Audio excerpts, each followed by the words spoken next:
mismo. ¿En qué consiste en ese trabajo? En vivir la enseñanza crística, especialmente en su principio cuando dice, niégate a ti mismo, toma tu cruz y sígueme, que es una paralela ahora explicada por el quinto ángel apocalíptico, Samael, cuando nos enseña.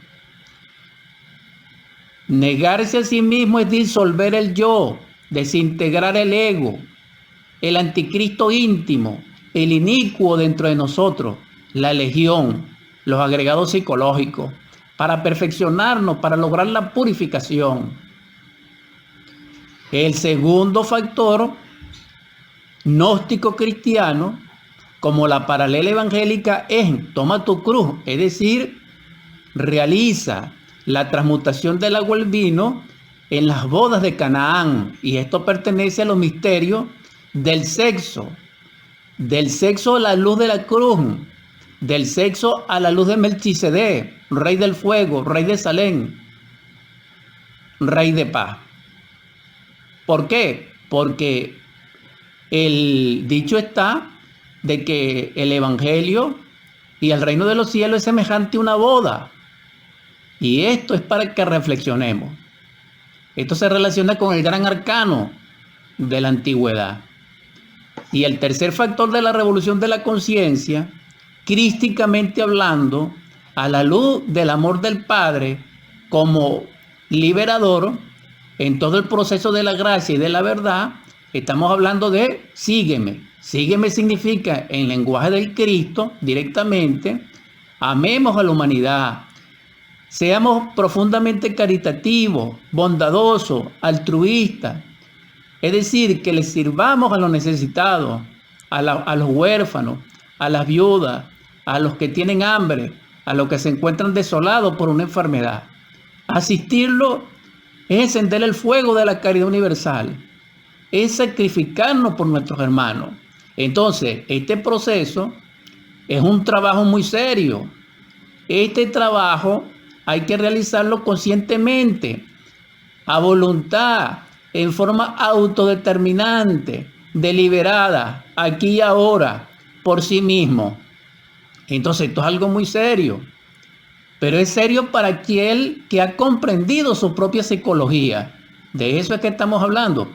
Aquel que se ha dado cuenta por sí mismo, obviamente, a través de la ayuda de su ser, y comprende en algún instante de que tiene una psicología particular y propia, comienza progresiva y levemente su despertar hacia la luz.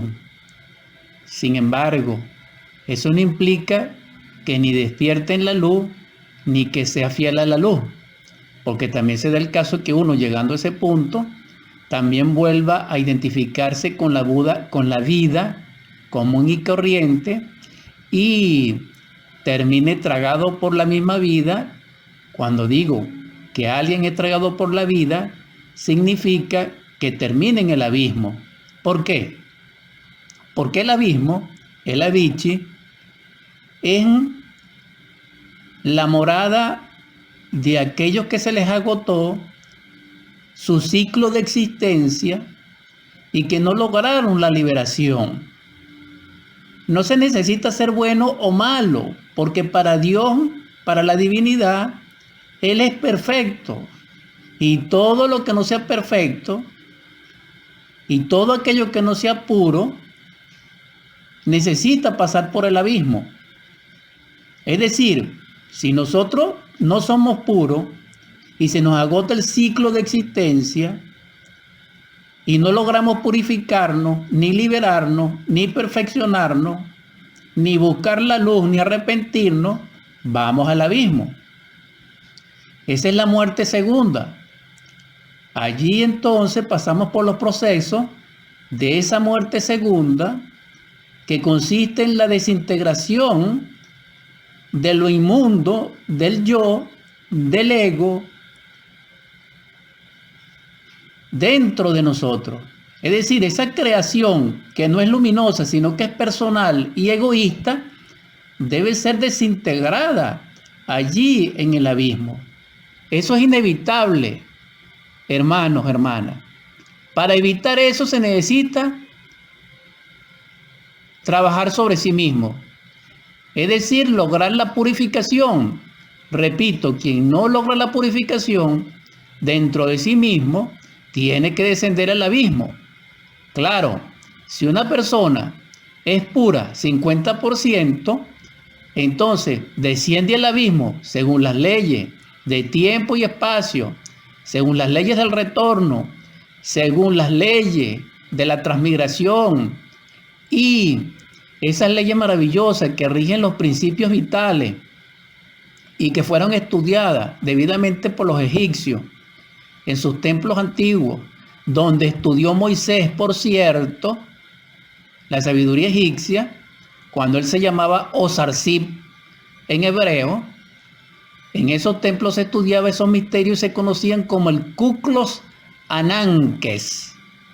No estoy hablando del Ku Klux Klan norteamericano, no, sino del Ku Klux Ananques, que es las leyes que rigen, dijéramos, el tránsito en este mundo de las corrientes elementales, de las oleadas de vida, en diversidad de organismos, cuerpos, en su espacio y su tiempo.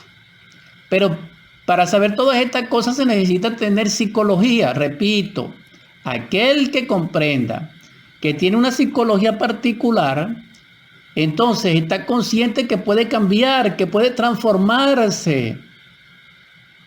Se da cuenta que es parte del todo y que todo es parte de él.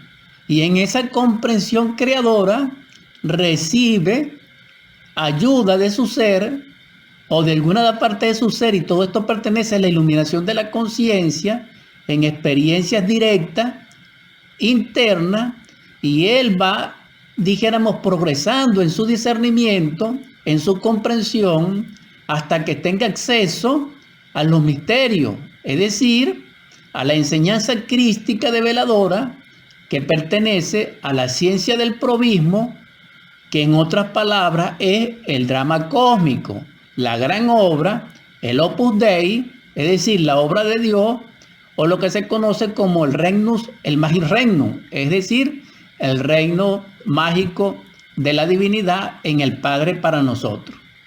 Entonces, la psicología en sí es el principio autorrealizador que en sus leyes nos permite, a través de la vivencia, lograr la purificación, lograr la perfección. Entonces, la psicología verdadera es perfeccionante. La psicología verdadera deviene del ser hacia nosotros, no de nosotros hacia el ser. Aunque es recíproco, primero viene de él hacia nosotros. Y esto es algo extraordinario. No estoy hablando aquí de la psicología materialista, convencional, catedrática, universitaria. No.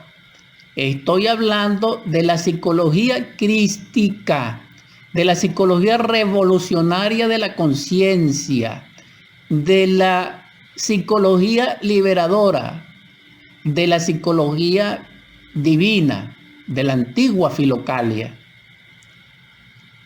Entonces, llamado eres, hermano, hermana, para que comprendas el estado interior en que te encuentras. Para comenzar esta psicología se necesita dirigir nuestra atención hacia adentro, hacernos conscientes de sí mismo, de nuestros pensamientos, de nuestros sentimientos y emociones, de nuestras reacciones instintivas, volitivas, de nuestros sueños o experiencias oníricas, de nuestro inconsciente, subconsciente, infraconsciente. Entonces, la psicología nos va a permitir, como tema de estudio, nuestra propia vida. Entonces podemos cambiar la vida. Ahora bien, ¿cómo la cambiamos? Fíjense ustedes, no existe nada nuevo bajo el sol. Esto lo han dicho todos los sabios que en el mundo han sido. Y muy específicamente lo dijo